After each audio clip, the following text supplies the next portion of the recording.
தற்போது ஆர்கே நகரில் மத்திய இணையமைச்சர் பொன் ராதாகிருஷ்ணன் செய்தியாளர்களை சந்தித்து வருகிறார். நேரலையை பார்க்கலாம். பணிபுரிகிறார்.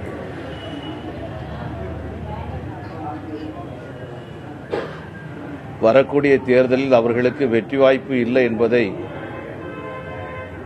தேர்தல் நெருங்க அவர்கள் உறுதி செய்த காரணத்தால் இந்த தேர்தலை தள்ளி போட வேண்டும் என்று இந்த கட்சிகளைச் சேர்ந்தவர்கள் திட்டமிட்டு பணிபுரிகிறார்கள்.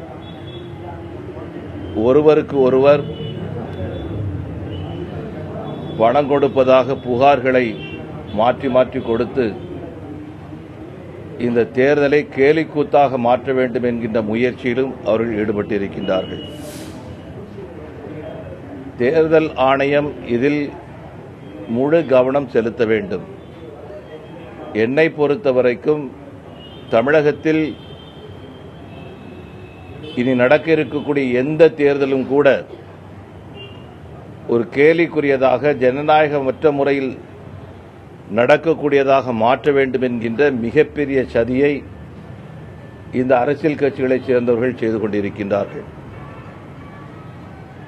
இதற்கு தேர்தல் ஆணையம் முறையான நடவடிக்கை எடுத்து பணப்பட்டுவாடாவை தடுக்கவில்லை என்று சொன்னால், அதிகாரத்தை தடுக்கவில்லை என்று சொன்னால், அடியாட்களை தடுக்கவில்லை என்று சொன்னால், சட்டத்திற்கு உட்பட்டு நடக்கக்கூடிய தமிழகத்திலே இந்த கேலிக்கூத்து நடக்கும் என்று சொன்னால், இதை இந்தியா முழுவதும் அரங்கேற்றுவதற்கு இவர்கள் இதை உதாரணமாக எடுத்துக்கொள்ள முடியும். எனவே எந்த காரணத்தை கொண்டும் தேர்தல் ஆணையம் தேர்தலை ரத்து செய்யக்கூடாது. இதற்கு நேர் மாறாக யார் பணம் பட்டுவாடா செய்கின்றார்களோ அவர்களை உடனடியாக கைது செய்து ஜாமீனில் வர முடியாத அளவுக்கு அவர்களை சிறையில் வைக்க வேண்டும். மட்டுமல்ல, எந்த கட்சியைச் சேர்ந்தவர்கள் பணப்பட்டுவாடா செய்கின்றார்களோ அவர்கள் தகுதி நீக்கம் செய்யப்பட வேண்டும். அத்தோடு கூட அந்த அரசியல் கட்சியைச் சேர்ந்தவர்கள் தேர்தலில் போட்டியிடாத அளவுக்கு, இந்த தேர்தல் மட்டுமல்ல 6 ஆண்டுகளுக்கு தேர்தலில் போட்டியிடாத அளவுக்கு கடுமையான சட்டங்களை கொண்டு வந்தாக வேண்டும்.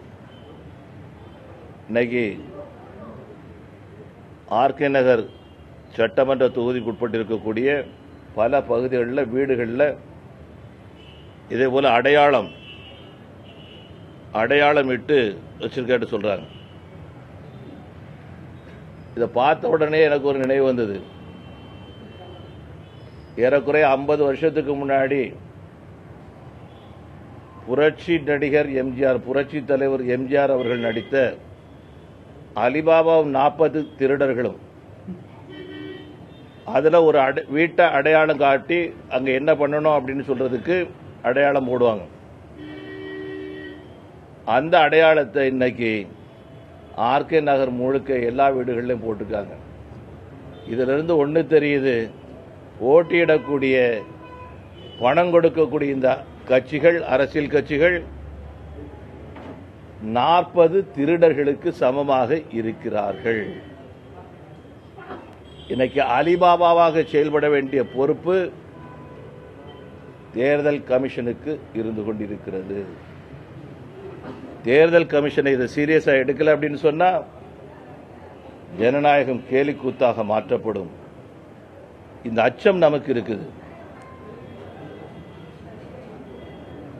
ஆர்கே நகர் வாக்காளர்களை காப்பாற்ற வேண்டிய பொறுப்பு இன்னைக்கு தேர்தல் கமிஷனுக்கு இருக்குது. இங்கு இருக்கக்கூடிய நிர்வாகத்தை வைத்துக் கொண்டு சரியான முறையில் செயல்படுத்த முடியும் என்று சொன்னால், கடந்த காலத்தில் இதுக்கு முன்னாடி உள்ள தேர்தல்களில் சரியாக செயல்பட்ட காவல்துறை அதிகாரிகள் தண்டிக்கப்பட்டிருக்கிறார்கள். அதை தேர்தல் ஆணையம் கவனத்தில் கொள்ள வேண்டும். அப்படின்னு சொன்னா காவல்துறையை சேர்ந்த அதிகாரிகள் சரியான முறையில் செயல்பட முடியாது. தேர்தல் முடிவு வந்த பின்னாடி பழையபடியே இவங்க இந்த மாநில அரசாங்கத்துடைய கட்டுப்பாட்டுக்குள்ள இருப்பாங்க, அவங்க பந்தாடப்பட முடியும். இதற்கான தகுந்த நடவடிக்கைகளை தேர்தல் ஆணையம் எடுக்க வேண்டும் என்று நாம் கேட்டுக்கொள்கின்றோம்.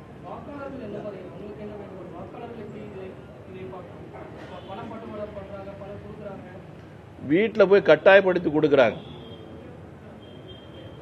கட்டாயப்படுத்தி கொடுக்கும்போது அதை வாங்க மறுத்தா சொன்னா அவங்க மேல தாக்குதல் நடப்பதற்கு வாய்ப்பு உண்டு. இந்த வீடு தொடர்ச்சியாக பாரதிய ஜனதா தலைவர்கள் ஆர்கே நகர் இடைத்தேர்தலுக்காக பணப்பட்டுவாடா செய்யப்படுவதாக குற்றச்சாட்டை முன்வைத்து வரும் நிலையில் மத்திய இணையமைச்சர் பொன் ராதாகிருஷ்ணனும் தற்போது சென்னை ஆர்கே நகரில் செய்தியாளர்களை சந்தித்து இதே குற்றச்சாட்டை முன்வைத்திருக்கிறார். தேர்தல் ஆணையம் உரிய நடவடிக்கை எடுக்க வேண்டும் என்றும் அவர் வலியுறுத்தியிருக்கிறார். இதன் விவரங்களை பின்னர் விரிவாக பார்க்கலாம்.